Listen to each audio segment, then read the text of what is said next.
Gil Alexander. It is Kelly Bidalon. Hey, how we doing? Live from Bar Canada here in downtown Las Vegas at the D. What's happening? Not much, man. Looks like they're the hardest working casino folks in town are at it again. Yeah? So many slot machines being replaced and fixed. Yeah. It's incredible. It's incredible. Well, just improving the D by the day. That's right. That's what they're doing. Everything goes down after we get off the air, 12 noon Eastern, 9 a.m. Pacific. And that was the case yesterday. Nothing but NFL free agency talk here at the top.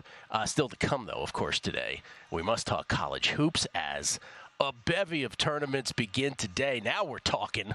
Kai McKeon from Three Man Weave will join us to do that. Paul Carr, the Champions League. Drew Dinsick will talk free agency, NBA. We'll also talk tennis. Novak Djokovic lost to something named Luca Nardi last night. I don't even know those odds this morning. I'm like, where did Djokovic go? I don't even know what I was watching. This might be between his two matches. What was dude's name? Luca Nardi. Sure, yeah, obviously. He gave up a set to Alexander Vukic the match before. This could be the beginning of the slow aging decline. Wow, okay. We'll see. You don't just stroll into Indian Wells and knock off Luca Nardi. You really don't. Luca Nardi lost to the 462nd player in the world 3 weeks ago. Jeez. Point that out. All right, we'll get into all that. Kirk Cousins. Let us start there. Falcons, as was expected. But it's one of those things where even though you know it's coming, then once you see it in print, you're like, oh, boy, here we go. 4 years, $180 million, $100 million of which are guaranteed. Good for Kirk Cousins, who, by the way, is simply a financial genius. $331.7 million guaranteed through his career. One playoff win, $331.7 million now guaranteed. Only Aaron Rodgers has higher career earnings per over the cap. Only Aaron Rodgers. That's incredible. Put him in the Hall of Fame. And by the way, Hall of Fame of off-season quarterbacks. Let's go. Both suffered Achilles injuries. One handled it with far more grace than the other. Kirk Cousins is the one who handled it with far more grace. And just memory lane of Kirk Cousins. Drafted in the 4th round by Washington back in 2012, the same draft that the Skins drafted RG3 in the 1st round with. And RG3 was the Rookie of the Year, and he was great until he had injuries. And Kirk Cousins, it was a very curious pick in that same draft. And Kirk Cousins was it was a turnover machine early in his career to a historical pace. And then in the middle of the 2015 season, week 7, Washington's playing the Tampa Bay Buccaneers. They trail 24-0, and Cousins leads the Skins back. And that was the you like that game, where Cousins defiantly screaming that after the game to anyone who was within earshot. And it completely flipped his career on a dime.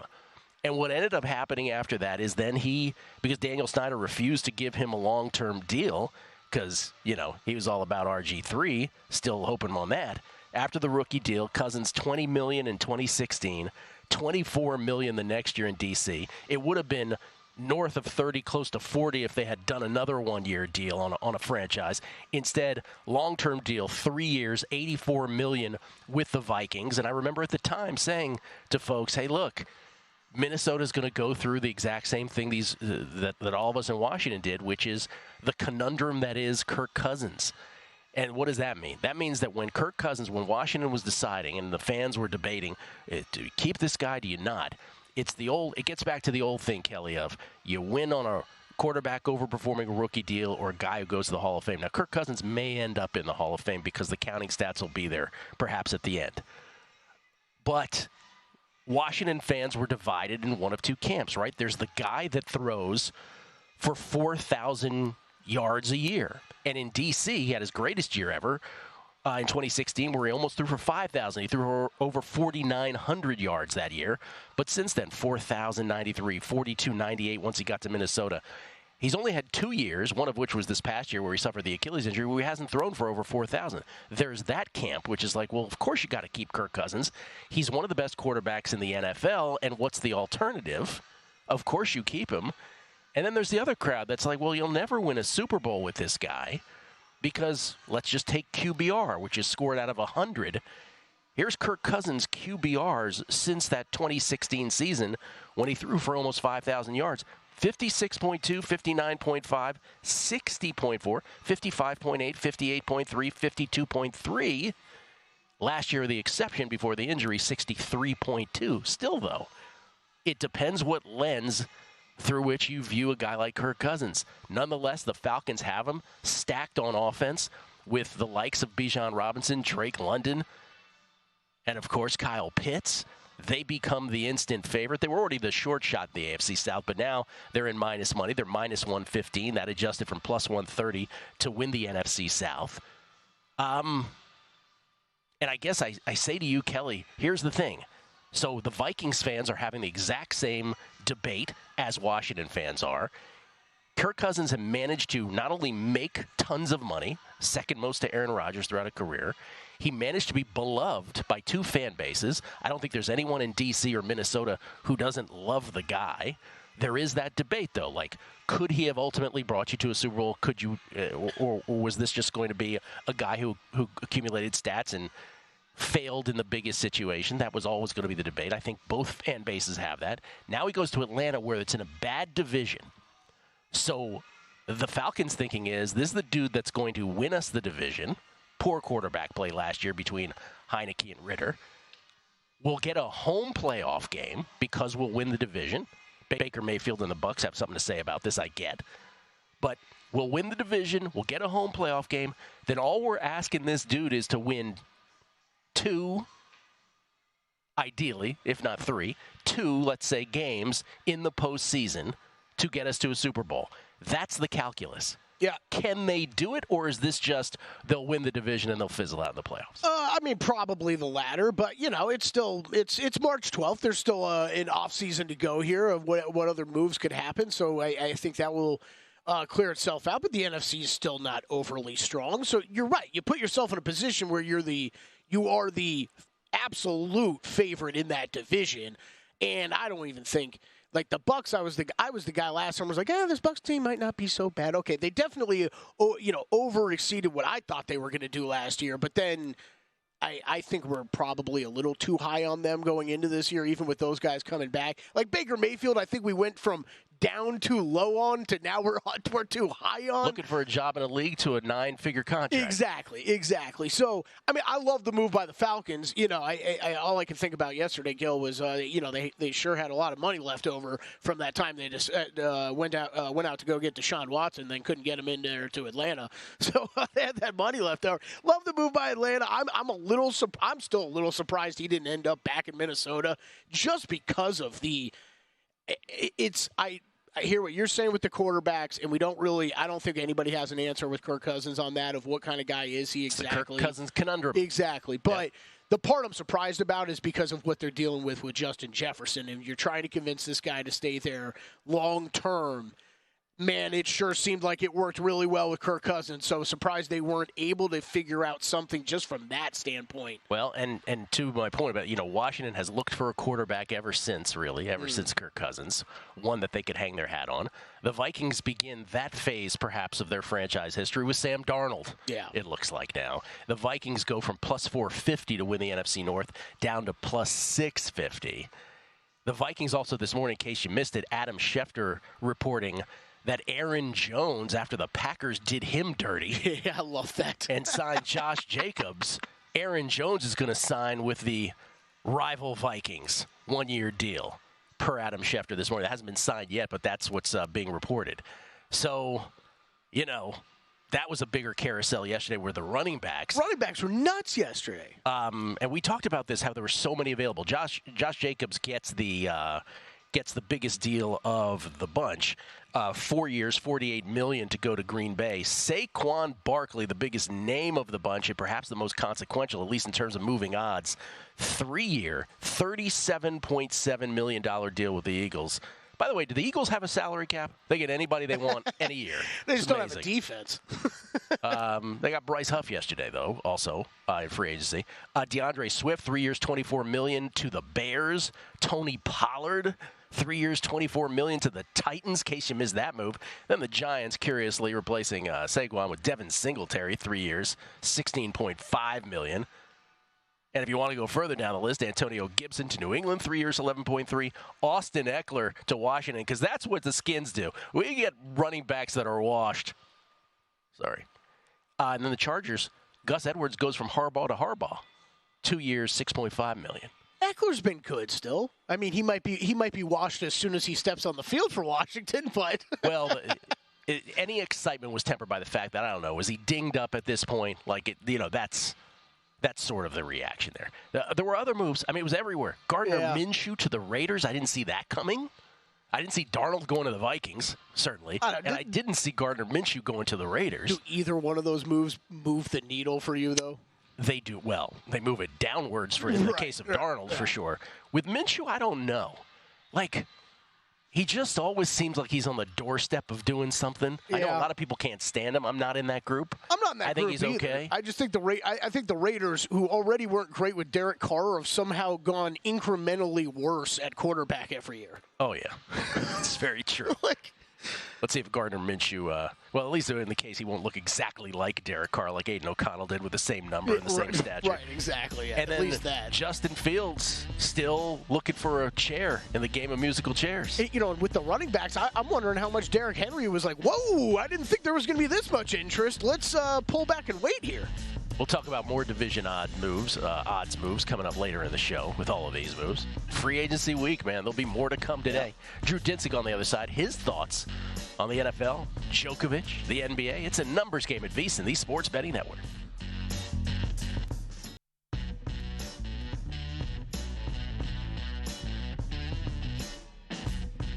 A numbers game on VSiN, the Sports Betting Network. Get ready for the ultimate slam dunk. Download the free VSiN College Basketball Betting Primer. Get full VSiN Pro access until March 17th.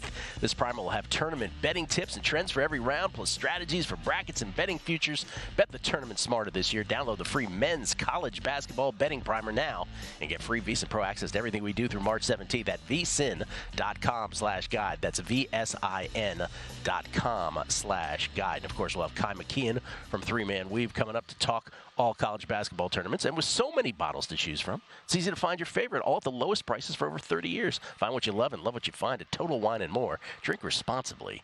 Be 21. Skill Alexander, it's Kelly Bidlin. Drew Dinsick joins us each and every Tuesday. This Tuesday is no different.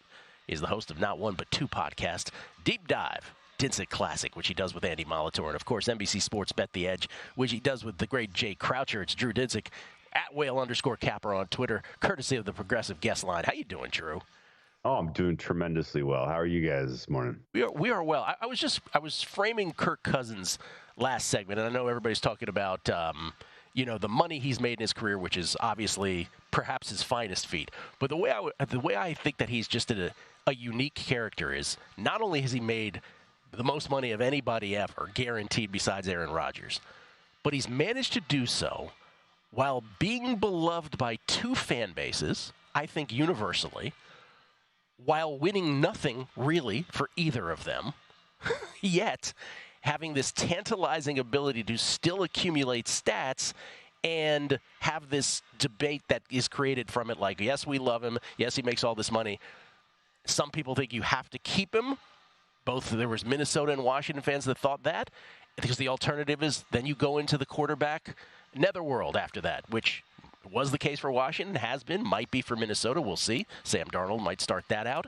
And now Atlanta has him. And Atlanta probably will end up loving Kirk Cousins too, because they'll probably, again, Baker Mayfield and the Bucs will have something to say about this, but the Falcons are the favorite to win the NFC South. Can he win them 2 or 3 playoff games to get him to a Super Bowl, though, Drew? Let's just start there. I would be pretty surprised if they won 2 playoff games, I guess. The NFC is pretty stacked right now. This is not, if this move happens a couple years ago and Atlanta with that young nucleus of offensive talent has a stable quarterback and they invest in the defense, then, maybe we're talking they could have been this year's Lions type of success story, but There's just too many good teams in the NFC right now for me to think this moves the needle enough to where winning the South sets you up for, some sort of straightforward path to, toppling the Giants there. And in fact, like just a broader step back in the market, the fact that the Niners are such heavy favorites, or not heavy, but just that they're the presumed favorites for the Super Bowl when, in my opinion, they're, getting back for them is going to be much tougher than, the Chiefs or, any of the elite teams in the AFC is a suspect proposition. I think the Rams are absolutely threats to the Niners in the West. I think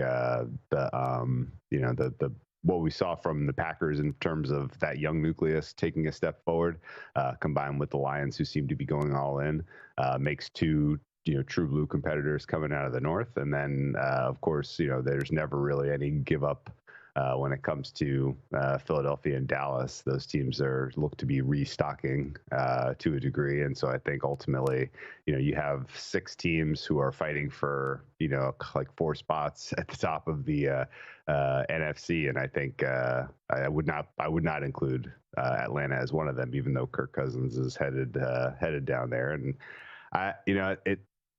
I'm going to be probably cooler on him and the Falcons in the market until proven otherwise, because of his age and the Achilles injury, and just in general, some of what we saw from him in terms of quality of play to start the season last year felt a little fool's goldish.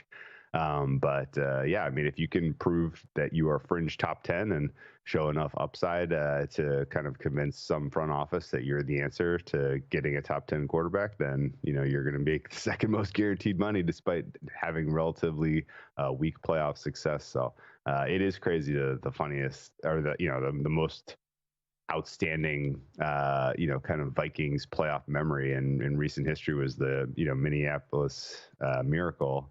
And neither Diggs nor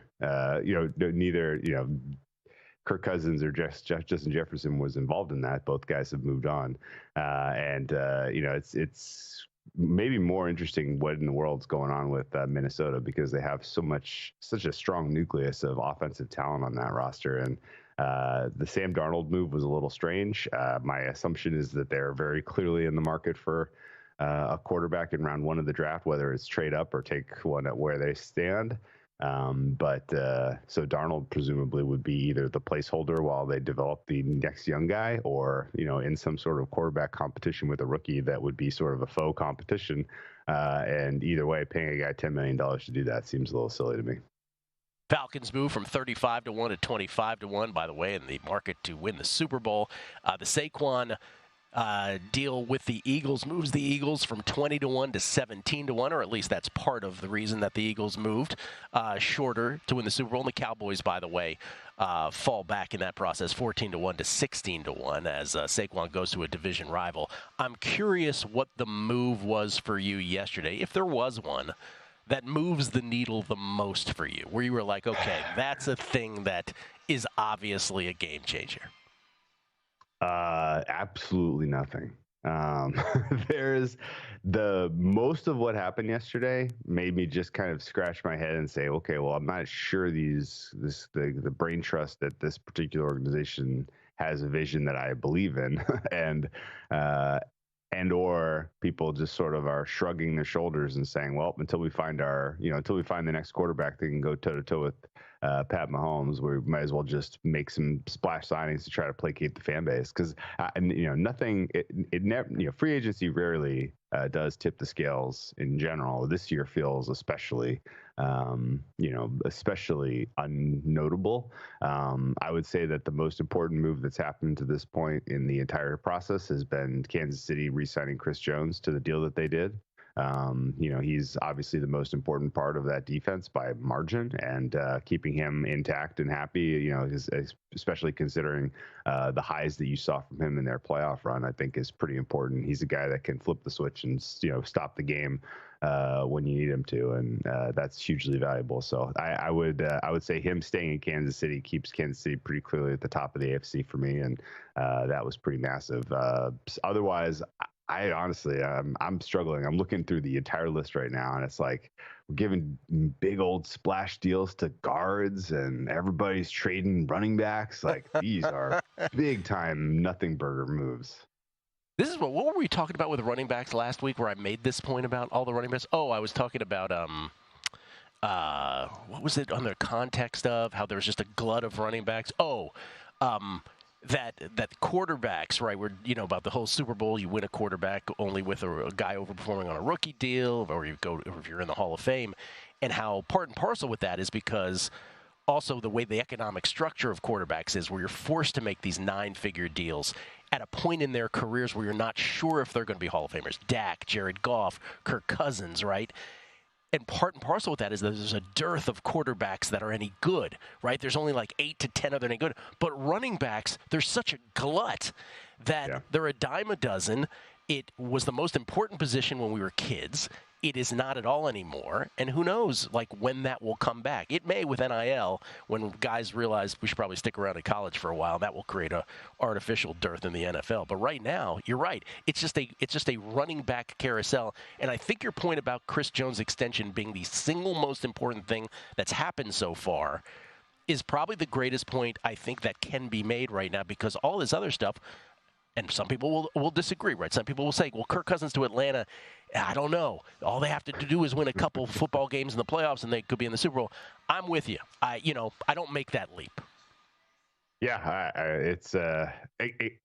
If he had finished his season healthy last year, maybe I'm having a different point of view. But he's coming off an Achilles injury at age 36, guys. Yep, 36 years old in August. Lower your expectations. I don't know what else to tell you. I do like in general what they're doing as far as team building in Atlanta to a degree, and I think the coach hiring and the offensive coordinator they brought in, like, do those guys have potential to pop? Of course, but I would still, if I were Atlanta, I would still, if a decent quarterback slides out of round 1 and is available at the top of round 2, and the other quarterback hungry teams have all taken their swings in round 1, and you at the 8th pick in round 2 have a chance to get, I don't know, Bo Nix or Penix or something like that, I would consider it because I think this is potentially a short-term Band-Aid really for Atlanta. And, I guess I also really wonder what's going on otherwise with whether they've hit on any of those players that they've swung on in terms of skill position, and they have an aging offensive line. There's warning. There's red flags all over this Atlanta team. The Cousins Achilles injury. He will be 36 when the season starts. People lost their minds about Aaron Rodgers thinking he had magical medical powers. It's tough at that age. This just in, Rodgers doesn't. Cousins, more realistic about his. Coming back, more with Drew next.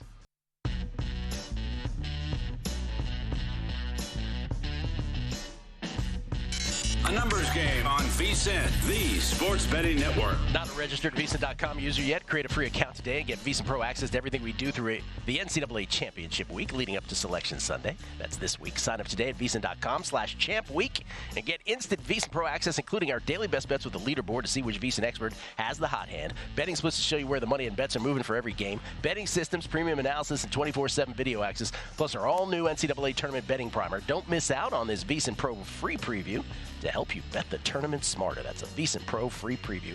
Create a free account now at VSiN.com/Champ Week and get full VSiN Pro access from now through March 17th. That's this Sunday. That's VSIN.com/Champ Week. Gil Alexander, Kelly Bidlin, live from Bar Canada at the D. Drew Dinsick from the Deep Dive and Bet the Edge podcast, kind enough to join us for a second segment. Whale_Capper. I got a bunch to get to here with you, Drew.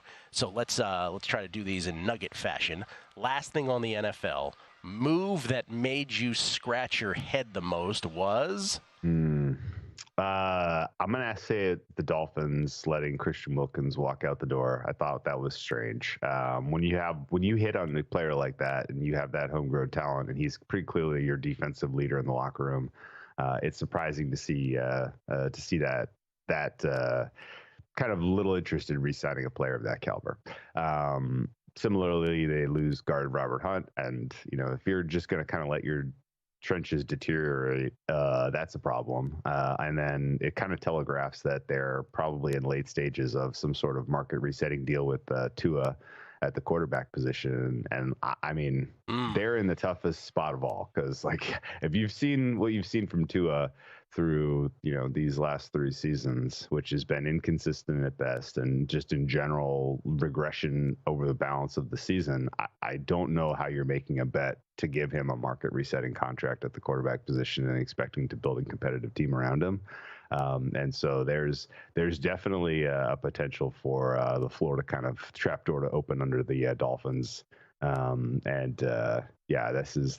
the team to watch from the what are they up to kind of situation. That's exactly what I was just talking about with the economic cruelty of the NFL, right? Like throw him into the Jared Goff, Kirk Cousins, Dak Prescott camp of now you got to commit 9 figures to the guy. You doing it or not? And by and large, they do, because they're worried that the alternative is nothingness. But will that win you a Super Bowl? Totally different story. All right, NCAA March Madness. We don't usually talk college basketball with you. Just give folks an idea of what you do, how you just are waiting for the bracket. You're waiting to see how things shake out, and then you pounce. Is that generally what you do? Yeah, I accumulate some stuff over the balance of the season. I don't know. Last year was a pretty straightforward look at UConn because they were so clearly the number 1 team heading into the season and drifted aggressively in January. And you're like watching them come figure it out, playing incredibly well in February into March. And that was a pretty straightforward, long price grab it. They ultimately got seeded in a super competitive West last year, if I remember correctly. They got Gonzaga and Kansas, a bunch of really tough teams in that. UCLA might have been there. Anyway, it was a tough draw for them, and threw a little cold water on them. But I tend to look for teams that are have a relatively high preseason prior, that are kind of starting to play to their form, and I look to bet against teams that are highly priced in market, that have a fundamental flaw, and the flaw is poor at creating defensive turnovers. The nugget for why that matters is in a one and done situation, if you run up against a team that is shooting hot, and you are at a deficit, or if you're on upset alert in the second half of a game, let's just use Purdue as an example from last year. If your back is against the wall and you must create additional possessions to close a gap, then you have to be able to create defensive turnovers. And for year in, year out, the highly seeded teams that tend to wobble early in the competition are teams that have the same exact flaw. And so if you're not in the top 100 in terms of ability to create defensive turnovers, then I'm not interested in backing you. And if you're in the bottom 100, which a couple of teams here that are expected to do well are, then I am expecting you to potentially go out early if you just run into the wrong team on the wrong day that's shooting well. So that's kind of the only macro angle that I look at. And then, I almost don't even want to give away the ghost on this because it was such a money printer last year, but they use a specific ball in the tournament that is slippery. And some of the conference tournaments use this ball. Other conference tournaments do not. And you can particularly look at games where neither team that is playing has used the slippery ball, and the first half unders on those hit at 75% or 80% last year. So I'm going to go back to the wall this year. Interesting. There it is. Hope people caught that. Drew reluctantly coughing that one up. All right, tennis. Novak Djokovic loses to 20-year-old Italian Luca Nardi. Mm-hmm. Luca Nardi had just lost to the 462nd player in the world a few weeks back. Djokovic also had given up a set to Alexander Vukic the match before. Is this the beginning of the Novak age curve? I think you're in the stage 2 of the Novak age curve. Stage 1 was that weird no-show against Sinner at the semifinals of the Australian Open, where he never loses. Yeah, this is true. But I will say that what happened at Australia was more signal than this. He has had some absolute shockers at Indian Wells in the past. I don't have the list in front of me, but off the top of my head, didn't he lose to Toro Daniel in straights here one year? He doesn't really seem to take this tournament especially seriously, and I think in general he's he has eyes to try to start a peak as you get closer. I think his schedule, he is trying to peak Rome, RG, and then through Wimbledon. Like that's where he wants to be playing his best tennis. And I think he's very realistically looking at his ability to maintain a high level for a long time and knows that it's just not likely. And so, he looked a little lost, a little like he was trying to ready to mail it in, not really ready, not really willing to fight through it. He showed you a little bit in the second set that he was, like, I want to win this, but, ultimately it's the choice of kind of capitulating to Nardi versus like actually giving, kind of mental real estate to the likes of a Ruud or a Medvedev or a Rune, or, more mental real estate to a Sinner or Alcaraz. Like there's downside in fighting through Nardi and getting to the later stages and ultimately like just losing with your best effort against one of the top players on tour right now. And so I think, did he pull the eject cord? Yes. And I think it was probably strategic, and I think he could probably do it again in Miami, and we may see him do it in Monte Carlo. We may see him do it, a couple more times before ultimately he buckles down in Rome. So I guess, best case scenario, like just watch for his prices to start to drift, and then pounce on Rome, and then just be ready for him to show up like full on robot mode in Wimbledon to try to retake that title. And at that point, I think everything else that he gets in his career is going to be gravy. Robot mode. Taro Daniel beat him in the round of 64 at Indian Wells back in 2018, just for thoroughness. All right. And that was a lopsided beating. Like, that was not even like how did that happen? Like, that was like, oh no, that was a clean kill. It was a 3-setter, but it was 6-1 in the final set. Yes. That's right. That's right. Okay. Any tennis plays today? I like that a lot, actually, today. Let me see. Kerber, I think, should be favored over Waz. That one's the one that stands out the most aggressively. I think there's truth to the rumor that Waz is dealing with an injury, and I guess just tamper your expectations that there's not a walkover withdrawal there. I think Pavlyuchenkova should be a bigger favorite over Kostyuk. I think Potapova should be a favorite over Paolini. So I like 2 dogs and 1 favorite on the women's side, and then on the men's side, I have. My rating on Sinner right now is outrageous. I have him as the best player in the world, and it's not close. I don't know that he'll get a straight set win over Shelton today. Shelton's got a pretty competitive serve, and he plays better in the U.S. than he does elsewhere. But I do think Sinner is still underpriced to win the tournament. I haven't seen enough out of Alcaraz to tell you he's going to even get through, the quarterfinal, because both Zverev and De Minaur are playing pretty good tennis right now. Sinner is going to cruise through whoever wins that Tsitsipas-Lehecka match, and I give Lehecka Jiri a decent chance at a plus money price there. So on the men's side, if you made me only take one, I would take the check against the Greek Tsitsipas. All right, I got a tennis play coming up. It's none of those. I don't believe Drew even mentioned it. Okay, last thing, we got 30 seconds. 7 games in the NBA tonight. What do you like? This is a really tough card. NBA betting has been a little sketchy in March so far. The 2 that stood out for me, I am expecting Boston to pull the plug on a number of key starters, and I think this -7 is going to turn into a -3, -3.5, maybe even -2.5. So I played the Utah plus the points there. I think maybe first half is an even better look. And then I laid the 6 with the New York Knicks against the Philadelphia 76ers. Okay. That one's a little bit more complicated, but I just think Knicks with OG back are a different beast, and not afraid of Tyrese Maxey. All right. Instant regret about giving up the Wilson basketball thing, or are you okay with it?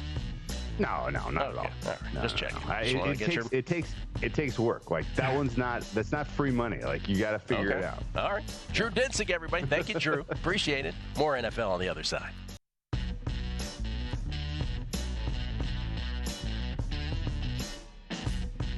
A numbers game on VSiN, the sports betting network. This week on DraftKings Sportsbook, new customers can bet just $5 and pocket $150 in bonus bets instantly.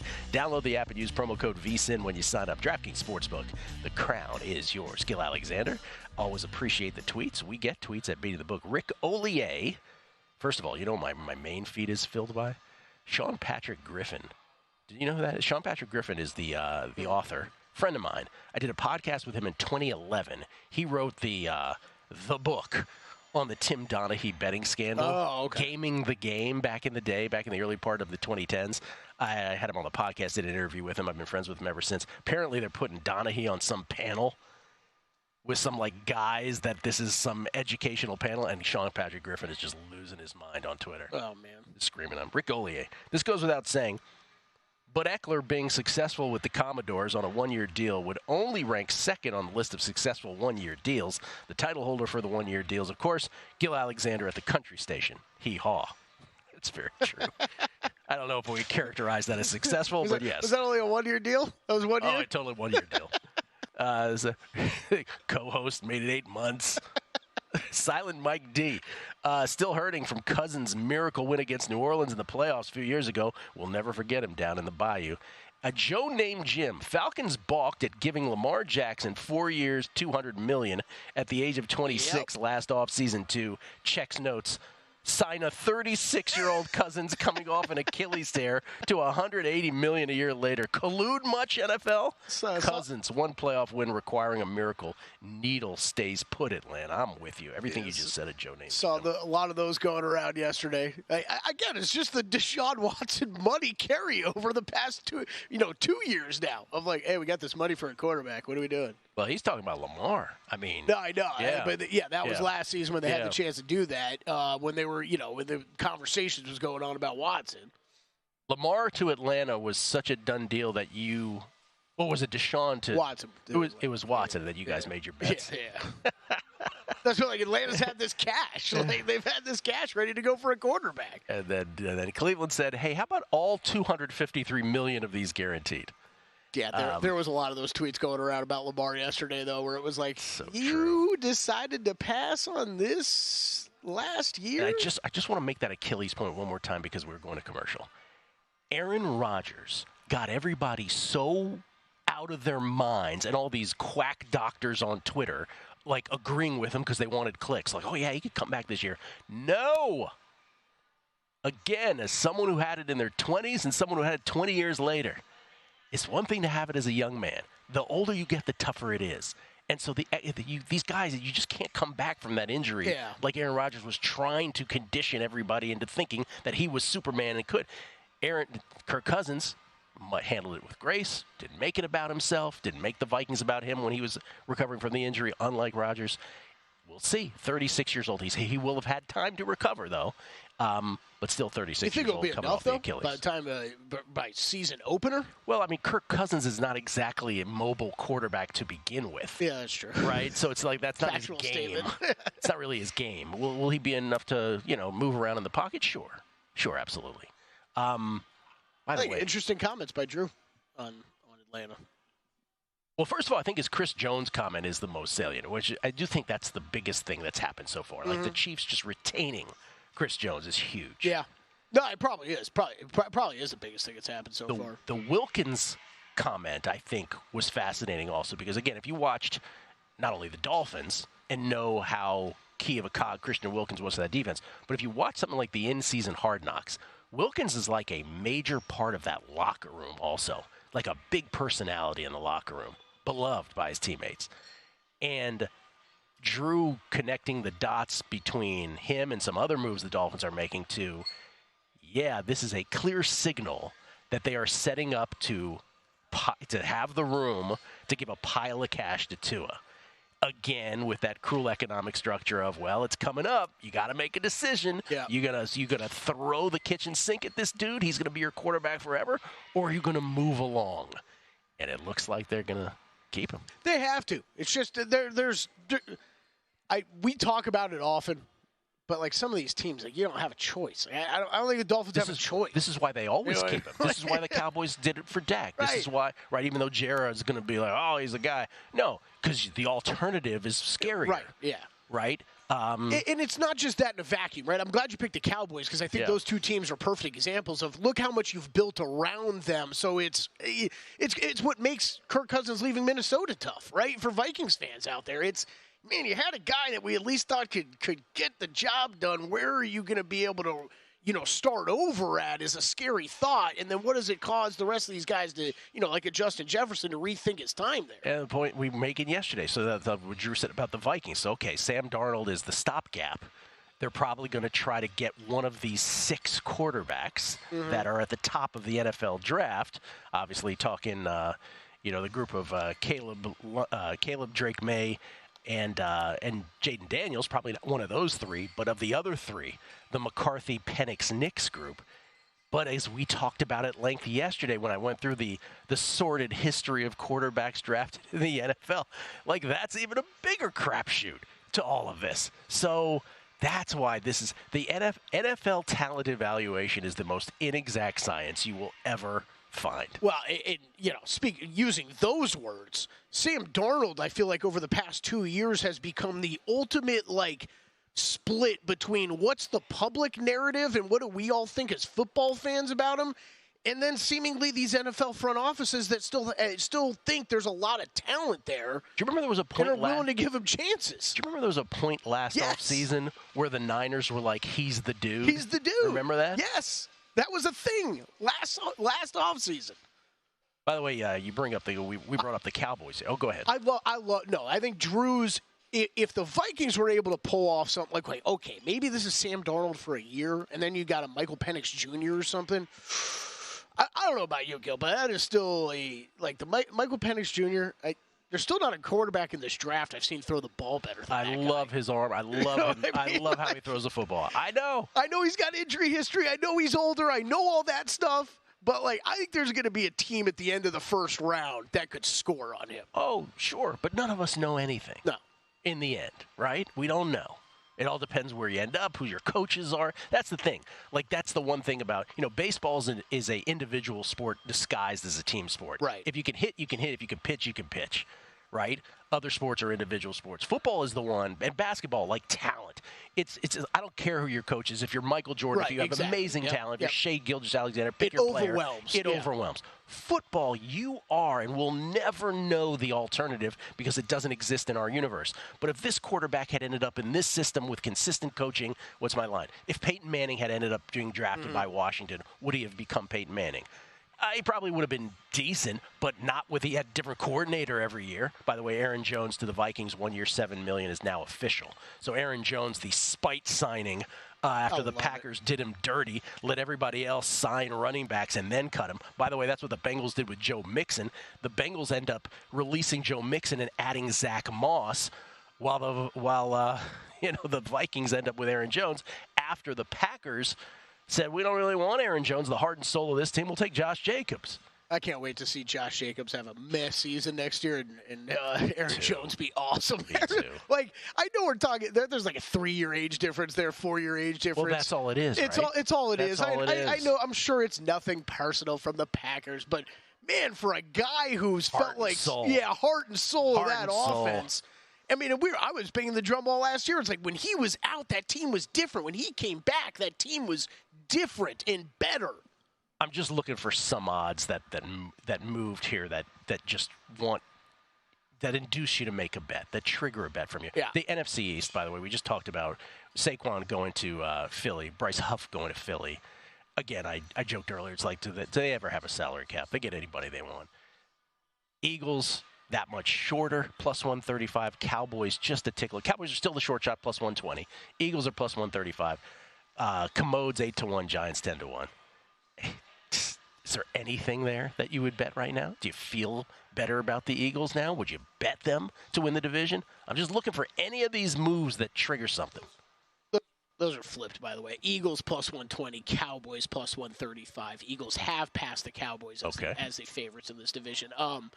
I think the best way to frame it for you and I are, do you and I regret not already having an Eagles and a Falcons bet in our account for their division? Because it's moved. No, I don't. Okay, I don't either. I don't regret. For the Eagles, certainly not. Okay. I don't think it's their division.